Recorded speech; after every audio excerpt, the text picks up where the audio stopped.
Hello, everybody. Welcome back to Cinema Savvy. It is myself, George, joined once more by Tayte for, I guess we can say, the first rebranded episode of the monthly stream. This is, of course, what we watched, the monthly stream in which we'll be talking about everything we watched from the month before, film, TV, anything we want to chat about, any questions people might have for us, what we've been watching, what we're looking forward to for the next month, all that sort of stuff.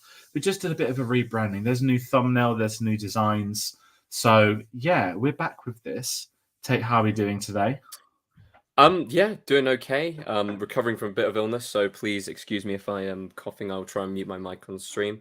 But yeah, happy to keep up with what we've been watching throughout the year again. Once again, George, you've nailed it with the rebranding and everything like that, all of the cinematics and everything like that that goes with it. So excited for this whole year of film ahead and excited to talk about what we watched in January. Yeah, it's going to be an interesting one. And I guess, as always, we're going to also hand over to people watching at home. So if you do join us on the stream, we know it's a Saturday night. Comment with what you've been watching, any shows, any films, as we mentioned, stuff you're looking forward to. Have you been binging stuff? Let us know what they are. And obviously, we'll reply to those. If you're not watching it live, do leave a comment and we'll obviously look at that. If you want to find out about other videos we're working on, or announcements, you're always best off getting us on social media, linktree.com/cinemasavvy. We've got links to our Facebook, Twitter, Instagram, Letterboxd, the Redbubble store as well. So you can find all of that below. But yeah, as we kind of said, we sort of rebranded this somewhat. We did the stream each month last year. It's just going to be a bit easier on the title. We hope the new thumbnail design works for people. That should make it a little bit obvious of a couple of films we'll be talking about, or shows. We might have already done reviews on them, as has been the case. And obviously, January is one of those trickier months where it is starting to be Oscar season. Everyone's catching up to Oscar films that are being nominated, then also catching up to films they watched from last year. So it can be a variety, and it sort of evolves. This I guess series, we've done a year of it now. It evolves as the year goes on. There'll be big news bits where sometimes we then start looking at films, like obviously it'll be next month, but I'll probably be watching a Carl Weathers film in the next couple of days, RIP to a legend. So it's one of those where we just get to sort of have a chilled out chat and obviously hand over to people watching at home, but we haven't really planned it. That's the one thing we never do. Do you want to go first? Do you want me to go first? Yeah. I mean, I don't mind who goes first on this one. I've seen 12 films this month. Okay. So go for any TV as well? I'll go for it. Yes, I've seen some TV and I'll go through that as well. So January last year ended up being one of my quietest months of watching films. And I guess January this year also ended up being quite quiet as well in general from kind of watching throughout the entire year. Really funny. Some of the people who I work with worked out that I watched was like one film every like 1.5 or one film every 2 days or something like that for the entire year last year, which is absolutely insane when you spell it out like that. But we love films on this channel, so for me that's just like, oh, I should have been bumping those numbers up. This is why you use a diary on Letterboxd, because then you get your end of year Letterboxd wrapped. Exactly. I do need to maybe this year go and invest into that. But I started off the year watching a film that I missed from last year. I watched How to Have Sex as it was available on Mubi, so I decided to go and have a look at it. And do you know what? Great film. Really, really good film. Directorial kind of feature-length debut. Some new talent coming forwards in that film as well. Coming-of-age story, which kind of throws you into the party scene of Ibiza and, places like that. But not in the same way that the In-Betweeners movie kind of makes a mockery of it. More about kind of, the kind of dark side of it and, that level of culture and everything like that. I've never been involved in that culture in itself, but I know from other people talking about the film as well, it really does kind of echo the loneliness that you can experience, whilst in one of the busiest places, one of the busiest party capitals in the world. So fantastic film. Highly recommend anyone to go and watch it. Just as kind of a catch up from last year. I know it was at the film festival. I know it was one of the festival darlings. It really blew up there. To the point where they had to put on extra screenings and they were completely taken out by, the press. So yeah, ended up watching that, really enjoyed it. Then I went on to, what I can only describe as, I described it on the review, one of the best opening brand new films of the year that I've seen in a long time, Society of the Snow, which I'm going to go ahead and say, George, you need to go and watch that film. That is... It's a rough watch, but it's a fantastic piece of filmmaking. A really, really cool, real story. Ended up getting nominated for Best International Feature at the Oscars as well. But brilliant acting from kind of not unknown actors, and great direction, and just really good storytelling within that film itself. Have you seen anything about it? I've read a lot about it. I know a lot about it. It's something I'll be trying to watch nearer the Oscars if I get time. I'm rounding out some of the bigger ones. I said that having watched Naiad today. But yeah, I will watch it if I can get time. I think I'm going to have a bit more time now, because when I do my list, we'll realize why he hasn't watched many films this month. Yeah, of course. But it's just an incredible true story that has been told a few times before. Documentary formats. Alive, the film in 1993. But this is kind of a modern, updated version, filmed excellently, and yeah, very interesting to watch whilst you're, yourself living in a snowy landscape. Very interesting indeed. And then I wasn't able to get to the cinemas whilst out here. Sadly, the local cinema that in previous years has done one English film every week has decided that no longer they will be doing one English film every single week. So it's all in German now. So I decided to watch the original Mean Girls because I wasn't able to see the new Mean Girls, which is still an absolute classic. And I absolutely adore the film. And every time I go back to it, there's a joke that I completely forget. And it's one of those films that is so timeless and iconic in its wordplay, in, the actors who were there at the time and everything like that. It's one of those timeless classics you can just throw on, and it's, it's quite a short film anyway, so you can just get through it really quickly. Then I watched Layer Cake for the first time. Okay. Yeah, first time watching Layer Cake. I was surprised. I mean, I'd always heard, it's the film that, got Daniel Craig the role for James Bond. Ended up being my film for the weekend. I really enjoyed it. It wasn't what I was expecting. I didn't really know what to expect going into it. I was expecting Daniel Craig to be a bit more suave, but in the end, he kind of wasn't. It was weird, but I completely understand why he got the role. It's Layer Cake. I mean, it's Matthew Vaughn's first film. His new film is now out for anyone there if wanted to watch that. But I want to go back and watch it again because I need to rid Argyle from my mind, if I'm being honest. Was Argyle really not it, shall we say? No, it's like I'm a big Matthew Vaughn fan. Layer Cake was like before now the last film I hadn't seen of his. I think I saw it before No Time to Die, and I went back to it again last year, and I've had a lot of fun with it. And you look at the cast, and you've got like Michael Gambon in there, and then obviously Kingsley Shacklebolt in there as well from Harry Potter. Says, "Oh, look, Harry Potter characters," and then it's like, "Oh, look at young Tom Hardy too," and a lot of them have gone on to do very well. And Matthew Vaughn's interesting because a lot of people have always assumed Layer Cake's like a Guy Ritchie film, and it's sort of not, but because they're like the British directors that it's filmed in a very similar kind of style. It's a gangster film, I completely understand that. But British cast as well, isn't it? But I do think, not that I'm comparing it, but I think Matthew Vaughn is far more interesting as a director. That being said, I'm recovering from Thursday night still. Well, I'll be looking forward to watching Argyle, and I'll see how it didn't interest me even from the trailer. It didn't hook me at all. I'd hope because it was Matthew Vaughn and it died. I was going to say my interest was Sam Rockwell. Haven't seen him in something in quite a while. Oh yeah, he's the lead. Him and Bryce Dallas Howard are the leads. It's just that the time marketing told you it was going to be Dua Lipa, Henry Cavill, and John Cena, which none of them were. They're all in for... Exactly. Sorry, I almost said how long they're in for. No, it's fine. No. I'm not. I'll be talking about the next month because I technically started February the 1st. So that has not been. Yeah, no. I'll get the Argyle crap out of the way. There's a review where I just start moaning about the price of Hollywood $200 million films that don't look like $200 million films. Ouch. Yeah. $6 million in its opening day, by the way. So we've got one of the biggest bombs of the year already.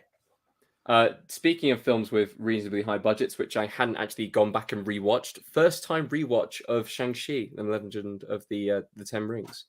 Some Marvel films I'll watch once and then it'll take me a long time to go back to them. I think Ant-Man was one of those where I watched it once. I was like, fun film. And then I never went back to it for a while. And then until we went to the, the Marvel retrospective from a few years ago.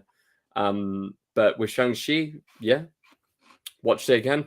Great film, kind of hoping that Marvel can get themselves back to those kind of days. But, even Shang-Chi was kind of on the tail end of the good stuff. So, It's when You know, COVID comes in the final act. It's like, oh, now we can see the green screens, and that was COVID, wasn't it? So I yeah, was given the benefit of that. But this is my sort of Marvel thing that everyone says how bad it all is post Endgame. It's not all been bad post Endgame, but I guess collectively there's a big group of misses amongst a couple of fires. yeah. And Shang-Chi's one I really, really enjoyed. I went back to it a few times when it came out. And there's talk. I think the second one is meant to be being made, but there's not much out there about it. And again, it comes down to I think it was a flop. I think it actually did very well at the box office given its release. I think it did very well at the box office. Yeah, I think that was the first one that wasn't. It came out a couple months before Eternals. They didn't do the Disney Plus same day thing, and it ended up getting much better due to that. That there was actually yeah. But I I said this last year when I went back to watch the Eternals. It wasn't as bad as people made it out to be. Like, no, I haven't gone back to it. I reckon because it was the first big. I don't mean big miss because it was the first big critical reaction of this is a bad film. I feel like people went in 10 times harder on Eternals. And I think we're all paying the price for that now. That it's nowhere near probably as bad if I did go back and rewatch it. I want to compared to the recent stuff like Quantumania and everything like that. The Eternals is like shot on location, a masterpiece. Yeah, yeah. And Chloe Zhao obviously with her Oscar too. Exactly. Anyway, then I went into watching Cool Runnings, which was just a film night that I did with my co-workers here, without even realizing the director John Turteltaub went and directed loads of different films, which I was like, wow. Like, I've been watching films for a long time now. Sometimes you look at a person's resume and you go, okay, that makes so much sense. He did both the National Treasure films. He did The Sorcerer's Apprentice. He did The Meg and Las Vegas, as well as Cool Runnings. Like, it's a weird career, but it kind of makes sense. And also on rewatch, Cool Runnings was interesting because I don't remember it being so Disney-fied. And it's on Disney Plus, and it's a Disney film, but I don't remember it being that Disney, if that makes sense. Is it Fox? Was it Fox? Or was that Disney from the get-go? Because if it's Fox, obviously Disney have it from buying them. That'll be why then. I think it was Fox, but it feels more like a Disney film, if that makes sense. I've never seen it. I know the story though. I know the story of it. You've never seen it? No. I know everyone's heard about it. Yeah, everyone's heard about the story of bobsleigh. I've just never got around to watching it. There's a lot of Disney films like that. I think they are on the app. Like they're sort of grouped together. Like there's that. Is it Field of Dreams? Yeah, Field of Dreams. Yeah, 100%. That was Fox. Yeah. There's like I wouldn't call them sports ones. I've just named two in a row, but they're the ones that were always like, oh, it's a Disney thing. Like it's on Disney, and you just didn't like really know Air Bud and stuff like that. If they're all sports films. Yeah, just. I mean, I'd say, if I hadn't grown up with it, Flubber would be one where it's like, it's got like its fan base, but I think today's generation aren't aware. That's probably the better term. Coming to America was one where everyone, older generations like rave, if that makes sense. But then the younger ones, I just don't think know they exist. They're sort of in like a weird. They're not cult films; they're big films, but they're sort of not died out. They've just unless you've been told about them, people don't know about them. Yeah, exactly. Moving on, Brooklyn, one of my favorite films of all time. I went and rewatched that for the first time in a few years. Always makes me cry, and that film always reminds me of home. So I really enjoyed rewatching that. Saoirse Ronan putting in an absolutely phenomenal performance in that film, and yeah, I just love Brooklyn. Fantastic film. Highly recommend it to anyone who hasn't seen it before. From the last few years. I then went and rewatched The Holdovers, which, once again, I really enjoyed it. It's starting to creep up in the Oscar odds, I see. Is it? Starting to gain. It is, apparently. No, it's... What are the odds? Put 100 on Oppenheimer and get one people if Oppenheimer wins? Not at the moment, no. From what I'm aware, I think Oppenheimer's at like 1 to 5, but Holdovers is at like 2 to 1. I know what I'd be betting on. Oh yeah, no, I'm still betting on the best film. Still betting on Oppenheimer, but it's also the fact that Paul Giamatti is probably going to win Critics' Choice Award for Best Actor. He already did. He already But you got did. to There you think, go. Critics' Choice though is the most like pathetic award ceremony there is. Mm. We're not critics, not that I want to be one in the No. group, but I call it the Film Twitter Awards because it's literally just whatever film Twitter was talking about for a year. Yeah. Sorry but to at the same shut on time, holdovers, not in that bad. It has opened in the UK though. January the 19th for Christmas film. There's someone in my team at work who claims to watch every Christmas film I've made. I said, I bet you've not watched the holdovers. They're like, no. And I was like, there we go. When did it come out? January this year. It's like, what? Yep, exactly. Move on. I will be watching it next Christmas. It's a great holiday film, just in general. But yeah, really enjoyed that. Then really odd kind of sequence of films. I wanted to watch a film that was like 2 hours long, something I'd seen before, something I hadn't seen in a while. So I ended up watching Sunshine, which inadvertently ended up being a Cillian Murphy film where he is a nuclear physicist looking to explode a bomb, which, you know, the sun fits the theme of Oppenheimer quite well. So yeah, I you know, I really enjoyed seen that. it before? Sorry. Yeah, I'd seen Sunshine before. Yeah. Okay. Chris Evans. Now, out of context, this was said in 2012. Chris Evans called it his best film, but I think that's 10 years ago. So that quote still goes around, but I don't think he'd say that anymore. But it's a very. I've seen it once. I didn't like it as much as other people, but I would need to rewatch it because it was a long time ago I saw it, and the cast have all gone on to have insane Chris. I've got it behind me. I've got it on the shelf. Disney Plus as well at the moment. It was almost another film for the weekend that I was going to pick, but yeah, no, I really enjoyed the rewatch. I used to love the film. It used to be in my top 10 of all time, but it kind of dropped down as, you know, I started to discover more films and everything like that. But I really, really kind of enjoyed the rewatch and the tension that's built from it. The score's pretty good, you know. I know people kind of shit on the third act, but I still quite like the third act, you know. But yeah, interesting kind of, you know, pick, especially with, you know, Oppenheimer being, you know, the film at the moment. And then kind of last few films kind of rattling through the end of the month. Free Solo, just as another kind of, I wanted to watch a documentary and I was like, oh yeah, let's watch Free Solo again. And Christ, yeah. On second rewatch, I don't know if you've seen Free Solo or not, so I don't know. Not yet. I know about it. It's been on. Yeah, there's a watch list on Disney Plus. It's not on the homepage, which I find very odd. But Free Solo has been on my watch list for about 4 years. So I just want to point this out right now. Disney Plus's homepage I despise purely because when you go onto it, you have to scroll really far down to find what you're currently watching to keep up with things. Yep. So, like this month, I watched all of Percy Jackson and the Olympians. I was like, I went onto the Disney Plus homepage. I was like, where is it? This either should be featured or it should be, you know, I've been watching the episodes. The next episode's out. Where is it? Scrolled all the way down, couldn't find it. Clicked off again. And then suddenly it was there. I was like, why are you making me, you know, do all that? Terrible UI. But anyway, Free Solo, great film. Very, very interesting character. Alex Honnold. I would highly recommend it if you wanted to watch an Oscar-winning documentary. There we go. And then finish off the month, Wonka, which it's okay. It's fine. You know, I don't know how I feel about Timothée Chalamet singing. The auto-tune, decent was that's the one. I didn't really know what to think about it going in. It feels like if, you know, the director of Paddington did a musical, and that's kind of it. Yeah. But I like Wonka. I'm with you. Sorry, just to jump in. It's the Chalamet singing.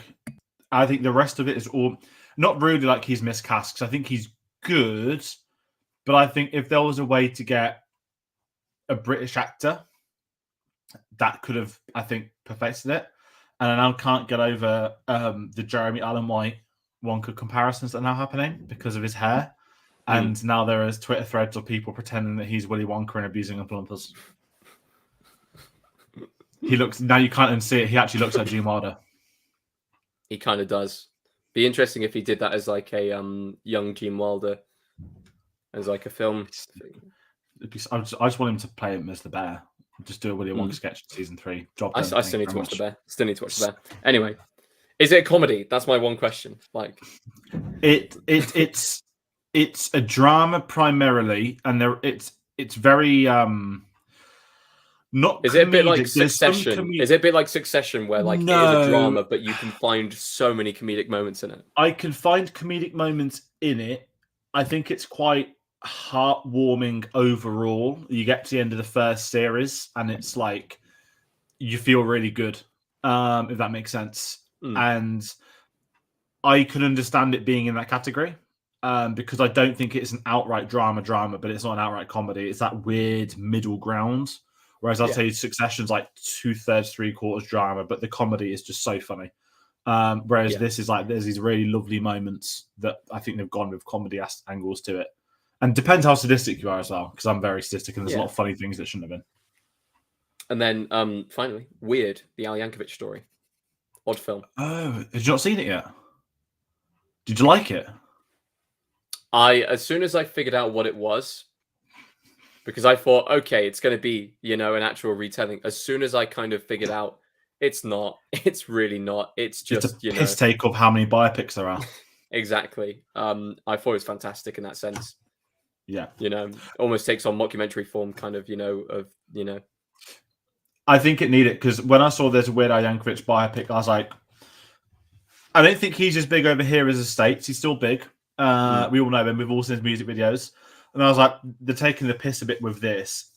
I don't know if it was ever marketed as an outright comedy. I can't remember. But I found it very, and like you hit a turning point where it's like, okay, this whole thing's a parody now. It's not the dead serious biopic that it could have been. It could have been a light-hearted biopic. That was my fear. But he was in on it. Him and Daniel Radcliffe are both in it, and I absolutely love it. So I've not gone back to it, but I'm a big fan of Daniel Radcliffe. I think I'm really interested to see what he starts doing over the next 5 to 10 years. I know he's not stage work. I know he had a nomination. Weird Al Yankovic had a BAFTA TV nomination, which I still can't wrap my head around. But then had a Golden Globe nomination and the TV miniseries filmy thing. I can't remember. Was it released as a TV film? Hulu. Is that why? Yeah, but to me, it's a streaming film. Just ended up on Hulu. It's a streaming film. I'd say it was an outright film. Like it felt like a film. Yeah, that's what I'm like. But it's very weird how they did that. But yeah, Daniel Radcliffe. So he was nominated for the Emmy for Best Actor in a miniseries or TV made movie. But then it was BAFTA TV in the UK, which it's an hour and a half. Like to me, it's a film. This is where it all gets way too OCD about like online stuff, but I loved it. And the Madonna piss take is just very funny as well. As soon as Madonna was introduced, that's kind of where I kind of fully went, okay, this is none of this is real. Just like, but yeah, no, that was my month. I guess Percy Jackson was the only point that I didn't really talk about. Good series, I enjoyed it. To watch it. I know that. I know that Edge is in it. A tweet went viral the other day of he's at some, like when you get the celebrities at American sports, right? He was at Toronto Maple Leafs because he's obviously from Toronto. He's Canadian. A tweet went viral because somebody put, "Is that Aries at the ice hockey?" And everyone was going mad, saying we live in a world where people now know him as Aries, not Edge. I've not seen it. I don't know how many episodes he's in it for. I'm going to be perfectly honest. Who's Edge? You must know Edge from wrestling. Okay, you'd recognize he was Aries in Percy Jackson. I know. As soon as you said Edge, I was like, well, I assume you mean Aries because he's the only person. He was like he could be around for like 20 years, sort of. Wow. Like the ladder matches, the famous spearing someone off the top of a ladder through other ladders and tables. Anyway, digress. Yeah. He's got a banging theme. Very different, but don't worry, I'm not going to talk about wrestling in my month to watch, even though I did watch the Royal Rumble. That was a very long day. Shopping in London, Royal Rumble at 1 a.m. A very, very long day. And The Rock's not going to come on and sabotage this stream either, thankfully. So for people that get that reference, I'm very up to date. But yes, if I start talking about what I watched this month. So January's been a weird month. I'm going to do it in date order as normal, just because I put you can log miniseries on Letterboxd, and that's kind of where a big chunk of my conversation is going to be. And obviously, if you've been following the channel, you'll know what miniseries I've had to be watching. But 1st of Jan, picking up from last month. I can't remember when. Yes, last month. Okay, 1st of January. I watched Ghidorah the Three-Headed Monster. I continued my Godzilla / Kaiju slow burn marathon over the however long. How many are you through now? How many? Well, I only did two in January. Two in January. Okay, They're back to back. So Ghidorah, the three-headed monster, absolutely loved it. If you know who King Ghidorah is, it's the three-headed dragon. It's become a meme now with the two angry faces and the dumb one. I thought it was great. And again, it's really cool seeing the introduction of the classic villains who have been done to death over the decade since. That was the first New Year's Day. Obviously, we did -1 at the 4 days. We spoke about it last time, didn't we? That was my New Year's Eve. Then the second one, January the 4th, I watched Invasion of Astro Monster. This is a Godzilla one, okay? I was like, this sounds so intriguing. What is the Astro Monster? And I was completely blown away, and I'll tell you why. You know how we'd speak about how Moonraker went to space and James Bond went too far? Yeah. You know how Fast and Furious went to space and things went too far? Godzilla goes space? Godzilla went to space in the 1960s. The 1960s. It is the most sensational, ridiculous before the moon landing. 1965. I believe that would have. That is 69 was moon landing. Oh my god. Yeah, okay, Godzilla was in space before the Americans landed on the moon. So I don't normally talk about this story. I've just got to talk about this because I don't know what I'm getting into with all these. There's 15 in the box that I've got, and there's 38 Godzilla films in total. It's a big task. This is the first, I guess, Avengers moment too, where the one of the films that I spoke about last month is the cutoff point, where this is the last time Godzilla's an antagonist. Moving forward, he becomes the protagonist. And Invasion of the Astro Monster. I think there's an American. I don't know if it's produced with the Americans, but there's an American actor in this, and it's the first time there's been one. And an American and Japanese person land on not the moon, but they're on a space thing, and they discover an alien species, which basically they're all. Imagine like a Japanese Mr. Freeze, but like the animated series Mr. Freeze, where it's got a very overly pale. Obviously, this all predates that anyway. But they're like, we can cure cancer. We just need like some of your resources. We've got an alien here that's too much for us. So can you please bring up Godzilla and Mothra to help us? Right? This is where I guess fucking. This is what I'm telling you. All I could think about was Fast and Furious and Moonraker. They literally attach Godzilla and Mothra to a fucking rocket, drop them off on a planet. They have a fight with King Ghidorah, and plot twist, these aliens are actually terrible people. I think I might have got some of this wrong, or maybe, but this is a month ago now. But then they end up coming to Earth. They lied. They're here to take over the planet, and then obviously Godzilla has to then fight with Mothra to take out King Ghidorah and the alien people, who are basically just humans in makeup. Outrageously ridiculous, but entertaining. 90 minutes. And I'm at this where, because I'm going through so many of these, I think I'm at the point where things are about to get batshit mental, and I don't know what to. Mecha Godzilla, I think, first appears in the 70s, so that's going to be fun when that comes. But yeah, Invasion of Astro Monster, I need to continue watching them. The problem is not that they're foreign films, but I can't do like a foreign film whilst I'm working. I need to be watching so I can read the subtitles and watch the film at the same time, and I want to take my time with the Godzilla ones. But there was something I knew I had to watch because it was planned to watch. On the 6th, I watched Band of Brothers. I say the 6th, that was when it was logged on Letterboxd. I binged the 10 episodes in like a day and a half. I was like, yeah, it's my weekend. It was done like literally. I saw the first episode on a Friday night. I then woke up on the Saturday and I just smashed everything. I still had time to like go swimming, to do walks, which surprised me more. But I think I finished at like 3 a.m. on the Sunday morning. Band of Brothers, there's a review on the channel. It was the weirdest review I've ever done, because you can't condense not just that 10-hour series down. You can't condense that story into 20 minutes. No. You can't do it in an hour. It's still one of the greatest shows ever made. I think it's the greatest series ever made. It's always ranking as like number 1 or number 2 in like the all-time list of series. Always with miniseries, because it's the advantage of being one season per se. Other ones that spring to mind is Chernobyl, again HBO.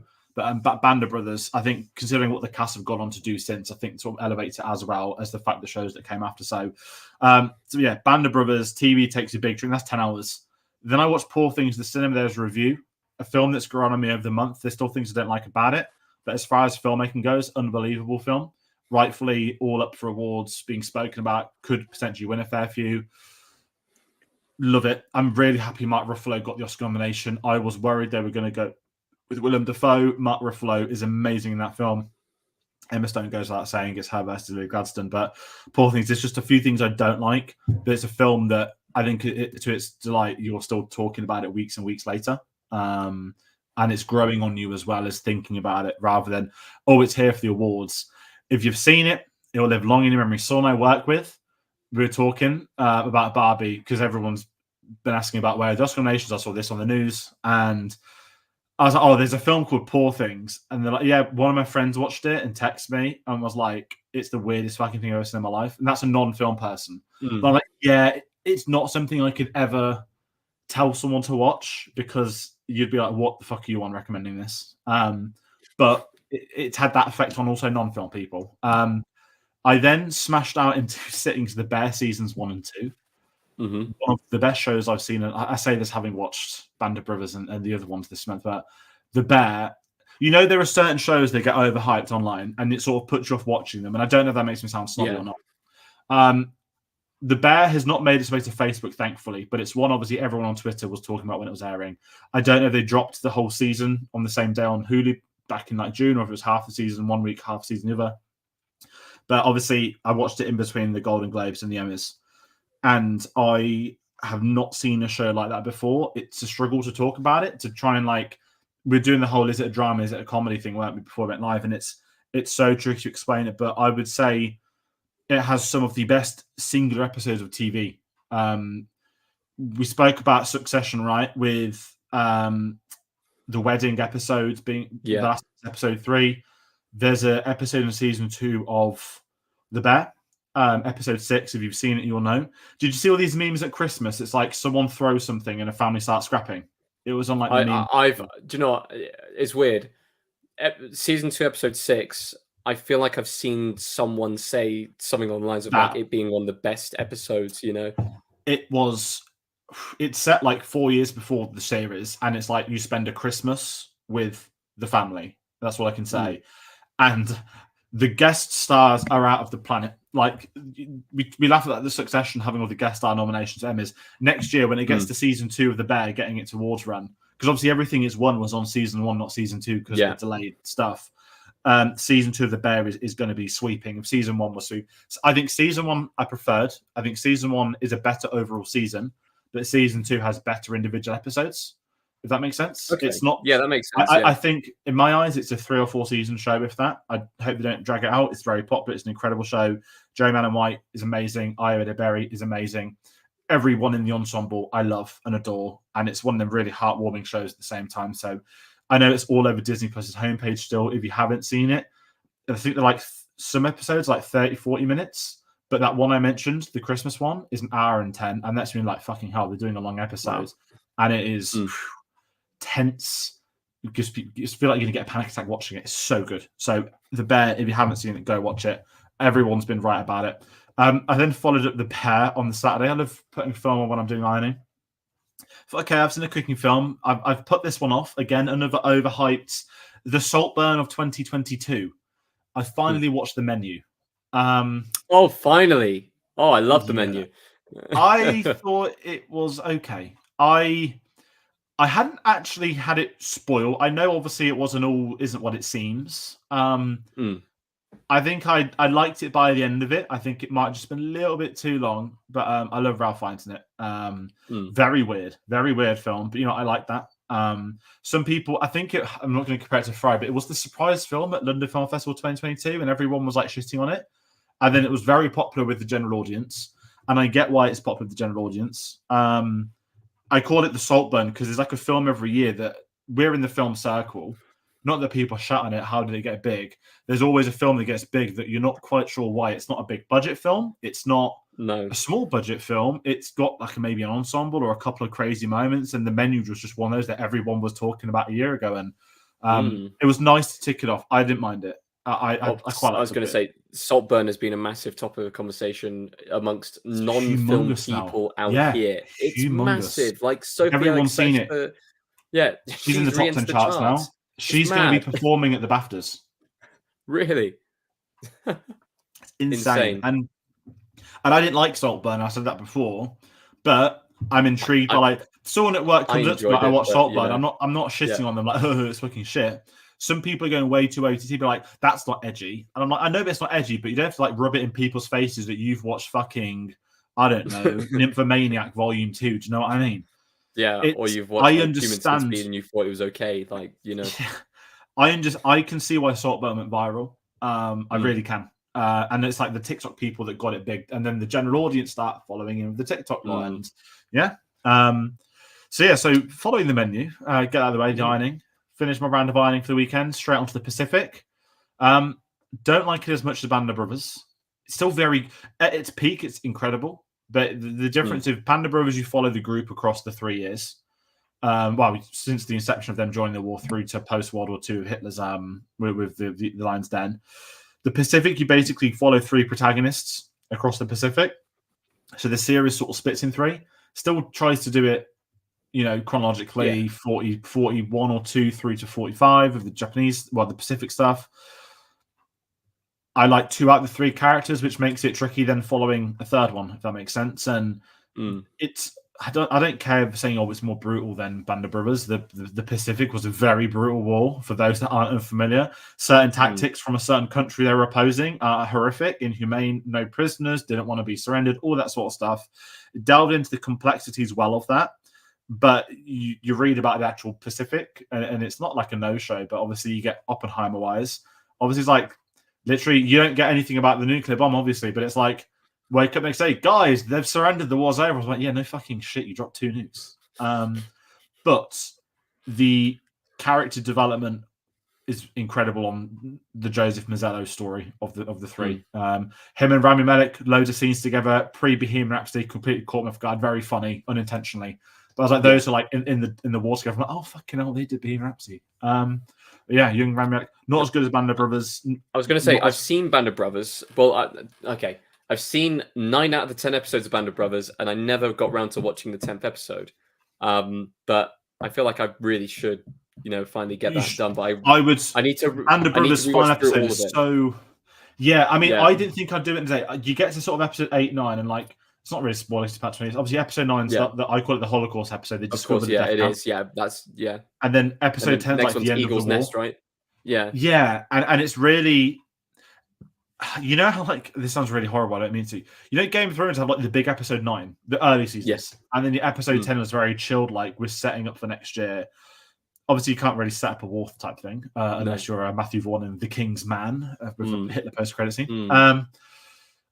The final episode of Band of Brothers, you get the whole, it's them finishing the European side of the war, and then the classic, what did they go on to do after? But it's handled in such a beautiful way. And obviously with Band of Brothers, the big difference which the Pacific doesn't have, of course, Massive doesn't have, is that most of the Easy Company survivors were alive in 2001 to do the interviews and everything like that. Yeah, and obviously, 20 years later, the age differences, that's not obviously a thing with the other ones. So, and some sort of really horrible Master of the Air review where someone said, "Oh, Master of the Air is set in the same universe as the Pacific and Band of Brothers." I'm like, it's called real life, dickheads. It's like the Marvel Cinematic Universe. Yeah, it's not. I mean, not that there needs to be a name for it, but I'm like, it was so easy to say, "Oh, Band of Brothers, the Pacific," but now it's a mouthful. Band of Brothers, the Pacific, and Masters of the Air. It's obviously like Gary Gertzman and Tom Hanks, the producers. It's Playtone's war series. I'd say it's like kind of HBO's kind of war retelling, World War II. That's it, and it's like, I don't know how to describe it because it starts with Saving Private Ryan. It's like Tom Hanks and Gary Gertz's war. Like they say you encompass all 3 of those, and plus Saving Private Ryan in together, and it kind of you can't call it like a cinematic universe or anything like that. It's just it's a collection almost. It's the best. It's almost. I mean, I can't say accurate retelling. I'm not the one that could say it's accurate. I'm not a historian. I love my history at school, but yeah, the three miniseries, they're delightful. And the Pacific just trickier. Didn't put me down. Still buzzing for Master of the Air. I'm not gonna lie, but the Pacific was trickier to get through. And listen, if you know the Pacific side of things, the Iwo Jima stuff is brutal, and it doesn't hide from that. And I like war stuff, more like the traditional pre-Saving Private Ryan war stuff, where it's as interesting following the emotional turmoil that war can put on somebody as it is to follow action and historical battles.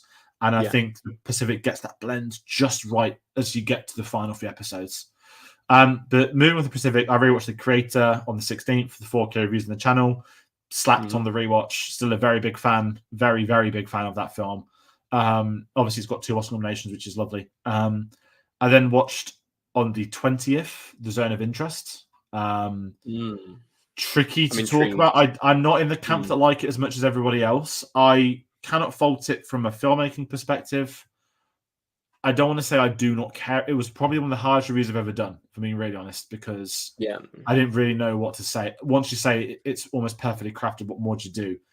I don't care about the characters because you're following the Nazi command. I can't remember the term for the war camp, basically, chief, the manager, whatever. But it's not that I don't care about following that. It's a really tricky time at the moment talking about this film because I've seen people being accused of being anti-Semitic for disliking the film, which is not the fucking case. The film is out there to, from what I've heard, it's out there to make you feel uncomfortable, and you can feel uncomfortable and not like something. It's very clear. And this is kind of like easier to talk to someone say it. Like because you're not in the death camp, you obviously don't see what's going on. You will hear what's going on. You'll hear the odd gunshot or a scene where you're following a kid playing with toys in a window and outside their offices saying we're going to drown you, and it's horrible. I can't sit there and say I'm desensitized to the Holocaust. No. I've obviously done history at school, which I spoke about. I've followed history over the years.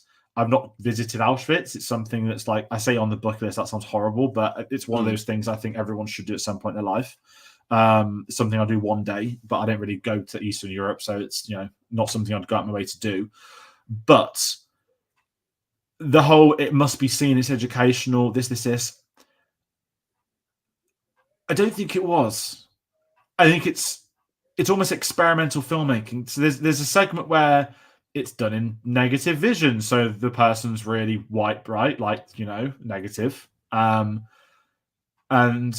you go back to that 2 or 3 times. I'm not saying what's the purpose of this, but I am saying what's the purpose of it, because much like the red girl in Schindler's List, the purpose is that Oskar Schindler remembered the girl in the red jacket, and then eventually the body he saw that jacket, which is what Spielberg did. And there are some things, and I love the idea of there's no close-ups in this film. It's like Big Brother. We're planting cameras around the house and we're following. We're not going to move the cameras or anything. We're just going to follow what's happening. I loved that. And like I said, it just, not like it went on for too long. That's been a criticism. It's 1 hour 50. Some are saying it should be a short film. You could do all that in a short film, sure. There's a really great moment at the end where you cut to modern day Auschwitz, and it's the contrast of what was happening then and now. But I just didn't gel with it. Like, not that I was not my cup of tea, but I would almost say it's not my type of film. I just didn't gravitate towards it from a film. I understand why it's nominated for a lot of awards, and it kind of should be, but I'm not sitting in that camp of like, this is the best thing ever. How dare you say anything about it? And like I said, deranged people accusing us of being anti-Semitic because they didn't like the film. It's fucking mental. Mental, because not in a horrible way. If you've seen films like Schindler's List, like The Pianist, there's Escape from Sobibor, loads of other ones. Not that you need to see horror to know what went on, because we know what went on is horrible. And we're sort of living in that with China, with certain death camps that over there. We've obviously got at the moment, they're trying to do a Holocaust, well, the genocide taking place in Gaza. It's really tricky, this film, to talk about. And yeah, it should be seen if you want to watch it, but I can't sit there and recommend it to people. Like, I've never recommended a Holocaust film to anyone to ever watch in their life because it's just not really something. I fully understand. And we had this kind of last year with, when we were doing the Spielberg retrospective, and we were talking about Schindler's List. So hard to do. Like, how do you do a review like that? We know what went on. I mean, Tom was hungover, which was even worse when we did that. Not his fault. But that, again, that's a 3+ hours. And it's one of the most... I mean, I haven't seen One Life that came out. The Anthony Hopkins one from last month. I had a lot of good stuff about that. Even my dad was talking about, he remembers the real-life broadcast of that story. But yeah, the Zone of Interest, like I understand it, but I think there's some things where it's that film bubble of... I'm not saying it's overhyped, but there are certain people in certain circles that are like, this is the greatest thing ever made. Yeah. And some of them, everyone should see this. I'm like, but it's not about selling the product. It's been made because Jonathan Glazer is an unbelievable director, and I'm a big fan of his work. And he's done 4 films in 20 years, which is insane.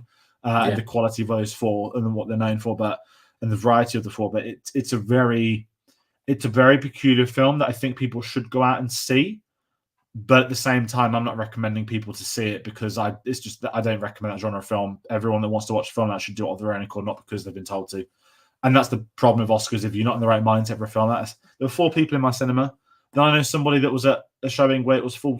The whole room was full. It was a Cineworld one. So, yeah, Zone of Interest, weird. I'm going to be curious what people think. I said it rightfully technical Marvel, if you can call it that. Like, yeah, one of the most there's a shot in there which is probably the most haunting shot I've ever seen in cinema, if I'm being honest, where there's someone at the forefront of a camera smoking a cigar, and in the background is the furnace and the fire, and you're like, fuck. But again, the whole implied violence, I can hear them screaming in the background. Like, yeah, we know that's the point, that you're with the family that don't care. But when you've seen films that show it, maybe I am desensitized to it from a film perspective, not obviously the real life thing. It's tricky to talk about. But yeah, I'll move on from Zone of Interest because I feel that's how they're reviewing it. I just didn't happen to have a fucking time to talk about it. Of course, yeah. But moving on from Zone of Interest, going back to World War II once more, Masters of the Air. One of the film series I've been anticipated for since the minute it was announced. It's been in, I say, production hell. I'm pretty sure the first murmurings were like 2012, 2013 that they wanted to do an Air Force one. It took years and years to come together. It happened during COVID. You had the Oxford studios that's pissing me off still, that whoever, I think the company that Rebellion bought an old printing facility in Oxford, Rebellion owned Dreads. They were going to convert it to a film studio in Oxford, and they sort of botched it halfway through. But then Masters of the Air filmed there for like a year. Then we had the Cary Fukunaga stuff, which, obviously he hasn't been on the press tour for obvious reasons if you haven't read into that. I am still fuming at the Bond premiere. Have I told you the story about Austin Butler and Callum Turner behind me, which pisses me off still? No. Okay, so at the Albert Hall, there's like a royal. There's like a tier where there's all the boxes. There's a royal tier, like the royal have their own box, and obviously, Charles, Camilla went. I think did William go and Kate? Anyway, we were the tier above the normal seats because that was sort of sales to the public. After the film ended, you got the ovation. The speech is great. We went down the stairs, and I was like, "Fuck it, let's just go to the not the royals. Not that I don't give a shit about that. Yeah, but all the Bond cast were with them. So let's just see if we can just get onto the middle tier." And me and my friend, for some reason, there wasn't someone on the door, which is actually very dangerous if you really think about it. There wasn't someone on the door. So we just walked through. A bit like at a football game, right? You go from upper tier to lower tier, but if you could stop off for the boxes, which you can't do at Arsenal, but we just went through a door, and my mate went to the loo, and then a drunk Hans Zimmer walked by. I was like, fucking hell. I had a chat with Hans Zimmer, and he was drunk. I was like, okay, this is weird. We're in the VIP area. And then we followed him and his entourage, not in a horrible way, but like to go down the stairs to leave the building. And we went down these stairs, and then Rami Malek was there, and he brought the cast of Bohemian Rhapsody with him. So my friend got a photo with Rami Malek. You could tell he's reluctant to, but we're in the VIP suite now, so they think we're like big deal when we're not. Daniel Craig's already gone. Obviously, the Royals are gone. Cary Fukunaga's there. Everyone's there from the cast still. And it's like, shit, we should not be here now. Like, now we realise. Fine. So we went outside in the pissing rain, got given free umbrellas. If you've been to red carpet, you've seen the transparent umbrellas. They're amazing. We got given one each because they thought we were waiting for a taxi. Barbara Broccoli's there. Everyone's there. And obviously, you've got to look cool. Then my friend turns to me and he goes, there's a Disney actor behind us with Newt Scamander, the brother from... Yeah. And I was oh, cool. Like, I was like, I don't want to make it obvious. I'm not going to turn around. On my left, I'd seen Hans Zimmer. And like, again, there's a lot of people around me, so I didn't know. Yeah. I did not know that it was Austin Butler behind me because he had been called a Disney actor. And I don't normally talk stories like this because it's very like, another fucking story. But yeah. I'm a massive fan of Austin Butler. And also, they won't be watching this, but his stans are clearly big followers of this channel because they've blown up our Twitter for the last few weeks. Yes. So thank you if they are watching. But when I say they were behind us, they are like standing directly behind us, like we're in a queue. And at that red carpet, that happened a lot. Mo Farah was in front of us to get a ticket for a drink. And my friend spoke to me because my friend was doing a marathon that weekend, so it was actually fair enough, like making the chat. Yeah. It was a wild evening, very weird, once in a lifetime type thing. But knowing that Austin Butler was stood behind me, and I didn't bother to turn around to ask him for a photo because you couldn't have said no because there's two. No. And he was with Callum Turner because obviously they were filming Masters of the Air with Fukunaga directing them, and obviously he invited the cast to come to the premiere. So that's something I am fuming with. I think he's not one of my favorite actors, but I think in the next couple of years he could easily. He is one of the hottest. He's going to be the star. At the moment. He is going to be. I mean, you've seen Bike Riders, and I haven't. So that's going to come out in May, phenomenal in Bike Riders. Yeah, he's like golden age Hollywood star, I think. And he reminds me of James Dean, kind of what he could have been if he did more films. You know, he's just got that air of coolness about him, and he's got an aura. And Masters of the Air, he's naturally cool. Like you see him in interviews. He does. I mean, I know Charlie has text me say he's actually just Southern American, but he does the Elvis voice. Listen, the series, I didn't talk about this. The series is outstanding. I had weird expectations. I knew nothing would be like Band of Brothers, and I wanted to downplay it because the problem with the Pacific is it's compared to Band of Brothers. Two different wars, two different types of show. Mass of the Air, obviously, it's back on the European front of the war. It's the bombers. They're going to be in the UK, and we follow the group from the start of the war through to the end. So there's a lot more natural Band of Brothers comparisons in there. I was personally worried about how do you do bombers on the preluding series, which are like almost completely practical. You can't practically put like bombers in the air and have Spitfires and Mustangs, everything fighting. I was really worried. Like, could it look bad? That was my thing. Could it look bad? It looks great. Interesting. I was meant to film on Masters of the Air, and it's really interesting. I got a little bit of insight. I don't know if I can reveal it or not. I know from what Fukunaga put on Twitter, they basically have their own volume to do the cockpits. Yeah. And that looks outstanding, some of the shots they do. I can say that they were building a practical rig when I was there. Yeah, they did. You can see it. So there's some shots where you start in like you're in one of the bombers, right? Yeah. And then someone's going to look out the window, and then the camera will go through the window with it. But it doesn't look like it's done as an editing trick. It's done so well. And that's what the volume should be, right? The volume should be, we cannot do this practically, so we're going to design this. And when it's going through windows, it's different because that's giving the actors the environment to act with. Obviously, you then put the fighters and do whatever you want, but the aerial sequences are phenomenal. Apple has a massive hit on their hand. I did 9 episodes in like 2 sittings. Wow. Everyone's going to ask about Ncuti Gatwa. I'm technically can't say what episode he's in, but all I can say is, like Band of Brothers, this cast, I think, is going to dominate the next couple of decades of... We're seeing it because this film 3 years ago, right? Ncuti Gatwa was not the Doctor 3 years ago. No. He was Series 1 of Sex Ed, not even Series 2 yet. Yeah, and he's in 2 episodes. But he's in a few episodes, Yeah. I can't tell you what ones, but like he's in the intro titles which are online, which is the thing. Like when we filmed it, he wasn't the Doctor, but now we've got the Doctor. We have to put him at the forefront of, and he does have a good role in it. He just appears later in the series. I'm just going to say that's all I'm going to say. I'm not going to do any spoilers or anything. Barry Keoghan. Episode 3 is out now. He's been in the first 3 episodes so far. I'm going to say that. Again, 3 years ago, he'd done a few things. He'd done Dunkirk, obviously, is a big one, but he hadn't had the Saltburn. He hadn't had Banshees of Inisherin. No. He obviously hadn't had the Joker at that point. Maybe he filmed his Joker role, but I don't know if he had. But he's become massive. Austin Butler, he'd filmed Elvis, but Elvis hadn't come out. Yes, he did Once Upon a Time in Hollywood. And I've also found out this month, Austin Butler turned down Hangman's role in Top Gun.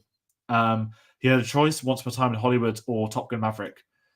At the same time, I can't complain because I absolutely adore Hangman in Top Gun Maverick, but Austin Butler would have been incredible in Top Gun Maverick. But the cast, Anthony Boyle is somebody that I wasn't familiar with. He's amazing in it. He might be the best actor in the show. And he was the original Scorpius Malfoy on stage. He's going to probably have a massive... I think we'll be looking back at this series in 10, 15 years' time. But I guess the benefit of the delays is that a lot of them have already gone on to do a lot now, which has helped the marketing. Callum Turner's great in it. Anthony Doyle's great. It's a really good series, and I recommend everyone to watch it. I do think wait until it's done, do all 9 together. I think it works better as that, but obviously Apple do week to week. Nothing wrong with that. I just think for me, I saw Band of Brothers together. I saw The Pacific together. So I know I'm very lucky that I saw Master of the Air. Sorry to turn to Master of the Air review. That's 29 hours of War series this year. This month, sorry. So when I mentioned, I've really not seen much film, so I had to cut off anything. I was like, I'm doing cinema trips, I'm doing TV, so I'm going to really quickly fly through the last couple of films, because after Masters of the Air, I obviously, oh god, sorry, I need to bring my Letterboxd diary back up, because I kind of mentioned I've only seen 3 things. I watched Monsters, the Gareth Edwards film. I'd watched The Creator. I was like, I've not seen Monsters yet. Monsters, I mean, listen, it's a remarkable story. It's got a budget of $500K or something insane. He did the CGI himself. How that film was made, I mean, I've read into a bit of how they made it. There's a lot of similarities to actually The Creator and Rogue One and Godzilla, and the logic that you're following these protagonists during a sort of crisis of sorts. And I'm starting to notice a trend with his filmmaking perspective, like The Creator, maybe guerrilla filmmaking. He was shooting, technically it's illegal, but no one cares, normal cameras, not industry standard cameras, shooting in real environments with people not knowing they're on camera, trying to just do it day to day, keep the budget minimal. There's no VFX when you got home, basically. I thought it was okay. I can't say it's amazing, but the limitations to pop a sci-fi film like that, I think is pretty remarkable, and I think that's a sign of where his career is going, and certainly understandable as to how he did The Creator on 80 mil budget, because he's clearly worked his way up in the ground. To do that, then Godzilla's insane, and fair play to Legendary for hiring him for Godzilla after Monsters. I still think that's the best call, and I'm a big fan of him. So yeah, I saw Monsters, didn't watch anything for a week, had ironing to do. I saw Haunting in Venice. I like the Kenneth Branagh Poirot films. I say I like them. I don't mean oh, they're great, I'm gonna rush out, mate. Obviously I didn't see it at the cinema. They exist as an entity, which I don't mind seeing them when they go on Disney Plus. I'm not saying they're good. I don't mind their existence, which is actually a horrible thing. It's basically a Belfast reunion. But I don't know the source material. It was on in the background. I was ironing. It was predictable, but okay, it exists. I don't know if there's. It was better than Death on the Nile, but yes, it was. But Death on the Nile became meme worthy. So Haunted of Venice doesn't have that. But yes, no more Gal Gadot. Oh god, Russell Brandon that too. I guess that's even aged worse than we imagined. Okay, Haunting of Venice is done. 2 more to talk about. The Iron Claw last Tuesday. The review is up on the channel. Unbelievable film. This will probably be my top 10 coming into the year. Everyone should see it when they can. A24 deserve some form of rabid punishment for not marketing this during the Oscars. The more I've read into the Iron Claw's marketing push is horrible. It's their 3rd most successful film in the box office ever, A24, and they just didn't bother to market it for Oscar voters. I think now I'm starting to draw more of a picture of award season. I am still TBC on Zac Efron. Is he robbed for Best Actor? He's incredible from a physical performance. It's right up there with what I've seen in the past. But I'd still need to watch, I think, 1 or 2 more actor performances. Let's be honest, to me, it's a 2-horse race with Paul Giamatti, Cillian Murphy. But again, when I've seen all 5, I would know if Iron Claw's been robbed or not. Yes, it was robbed of Best Picture. I'm more than happy to jump that straight away. I went into this knowing the Von Erich story. For those that don't know, I was with 2 other people. 2 of us knew the story, 1 didn't. The person that didn't was crying almost throughout. I felt like my bladder was going to explode in the story. I got up to bed. I was like, I need to piss. I never go to during the cinema. And if you've seen the film, you know what I'm talking about. I needed to go, and it was the wedding scene, and then everything that happens after the wedding scene is you couldn't get up for an hour or so. Painful in that sense, but a really tragic story, but a fantastic film. And I'm glad it's made the jump away from wrestling fans, that film fans, and clearly audience. There were girls there. You could tell they'd gone there to watch Zac Efron. He's still. Is it a bit like what Mickey Rourke and the Wrestler kind of did back in the day? You know, not necessarily. It's the one they'll compare it to, and the rest. I do want to rewatch the Wrestler because it's been a few years. I want to rewatch the Wrestler as well. The Wrestler, I'd say, is more of an expose on the wrestling industry, not the industry, not an expose, I guess, but the Wrestler's more of this is what the individuals go through as they're older. The body doesn't function, but it's what they do, and they'll do it till they die. The Iron Claw is a horrible story of toxic masculinity and I say family. Just Will. I mean, you're a tennis fan, right? So you'll know about the Williams' dads. This makes Williams Senior, the dad of the boys in the Iron Claw, makes him look like he's just come right off from church in some hunky-dory Ned Flanders nose. Like, okay, the real life stuff, the dad came out years after and was like, if you were strong, you'd have commit suicide to one of his own children. Incredibly disturbing. But like the industry, it's a second generation. I mean, he was a wrestler before them. He owned a wrestling promotion. He had them all doing it as they were kids. He had them all doing it as backup. Zac Efron's amazing. Jeremy Allen White's amazing. Harris Dickinson steals that film for me, if I'm being really honest. I knew he was in it. I rate him as an actor. I really like him. Because he's not Zac Efron and because he's not Jeremy Allen White, he's not getting the talk. He's phenomenal in the Iron Claw. Watch it when you can, when you get the chance, whenever it's going to be up. The UK has been shafted for a release date again, February the 9th. I think looking back, this will be a film where everyone says A24 completely fucked it. I don't talk too much about the Oscar stuff now, but it will be one, again, once I've seen everything nearer the ceremony, that's going to be one I think where it really becomes a travesty. And if those people have seen it, watch season 1, episode 6 of Dark Side of the Ring, which is basically a whole episode on the Von Erich family, because the real life, like Saving Private Ryan, the logic is 4 brothers died, and then 3 brothers died, and then they want to get the 4th brother out for home because the parents had lost all the brothers on the same day or something. And the real life story was there were 4 brothers that died, not 3, because they didn't think it'd be real. Yeah. The Iron Claw has to remove one of the brothers from existence in the film because they basically were like, if we include this brother, not only does the runtime change, the whole film changes, but we cannot compensate adding this additional brother in. And when people found out about the extra brother, which is sadder than all the others, they're like, oh my fucking God. Like, it is. I didn't cry in the film. All I would say, there's a scene towards the end, maybe with the people that have seen the film, where I had like a tear in my eye. And Hollywood do this thing, right? Like Purgatory, how it's done in films, very hit and miss. It probably has the best use of, maybe not Purgatory, but that sort of thing. One of the loveliest but heartbreaking moments I've ever seen of a sequence like that. And I might go again. I don't think I'll go see it again in the cinema, but I'll be picking up as soon as I can on like Blu-ray and stuff like that. But the Iron Claw, one for everyone to watch. Please do. And then I saw also the last one on the 31st. I needed to do some editing, the new thumbnails. I saw The Kitchen on Netflix. I know it was at the festival. I'll be honest, I was only watching for 2 reasons. Ian Wright. You're an Ian Wright. Yeah, loved Ian Wright in it. Really loved Ian Wright. Co-directed by Daniel Clear. I just want to add that. And he did direct the whole thing. Great lead performance. I like the idea of the film. I don't think it nailed it from a narrative perspective, but there's a lot of good stuff. I've been meaning to watch it. It's been on my list of things to watch. I appreciate the originality of the dystopian concept. Like, dystopia has been done to death. It does it in a really interesting way. I don't have a lot to say on it. Like, I know some people love it, some people have hated it. I'm not that strong with it. I thought it was fine. I like the ideas. I don't think the narrative is all there yet, but I think there's a lot of potential. If Clue's going to get into directing, he's going to be fine. Yeah. Ian Wright, on the other hand, loved Ian Wright in the film. Kind of perfect for what he needed to be. Like, he's basically like a radio DJ in the blocks where they live. I heard that it's like the British sci-fi dystopian version of Do the Right Thing, kind of. He still wants to do the right thing somehow. But oh, there you go.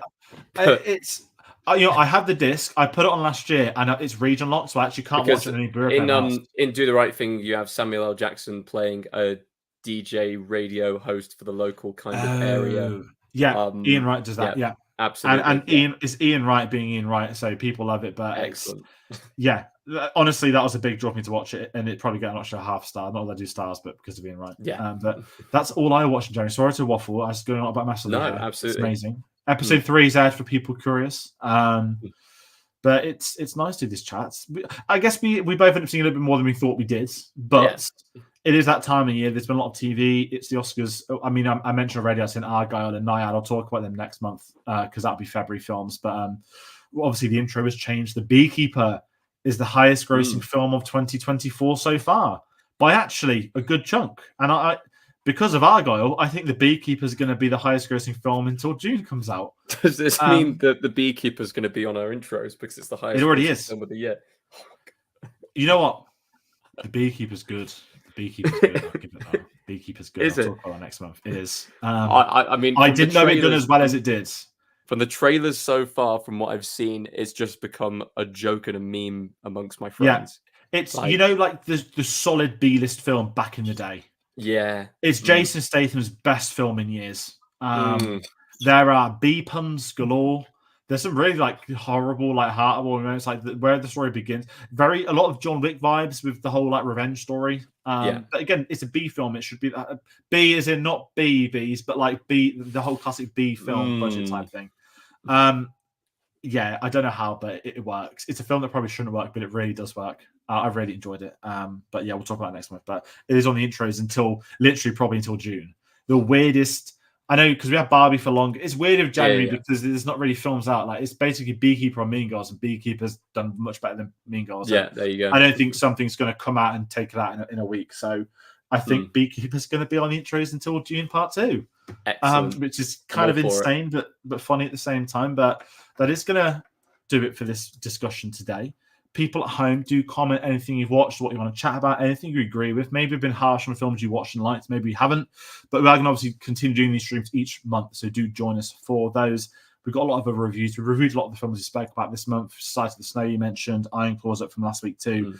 We announced all of our videos on Linktree, on like our social medias, linktree.com/cinemasavvy, Facebook, Twitter, Instagram, Letterboxd. Follow us on all of those alongside our merch store. But aside from that, I don't know if there's anything else to plug. I don't actually know what review's coming next. There's been a few out this week. Oscars kind of run up to the Oscars. Yes, American Fiction supposedly came out in the UK yesterday, not being fucking screened at a single cinema outside of London near me. No idea about other cities, but nothing near me. Nothing even in cities near me like Birmingham. So yeah, there are three reviews. We need to do Anarchy Before, Past Lives, American Fiction. That'll round out the 10. We've got a lot of other Oscar videos planned. So that'll be a big. The animated video. I just need to see Robot Dreams. That's it. And also, I mentioned Naiad. It will be a different Oscar season, so if people like that sort of stuff, stick around. There'll be a lot more. But we'll obviously put them on our socials when we do videos. So that's going to do it for this stream. Thank you all for watching, and we'll see you on the next one. Take care.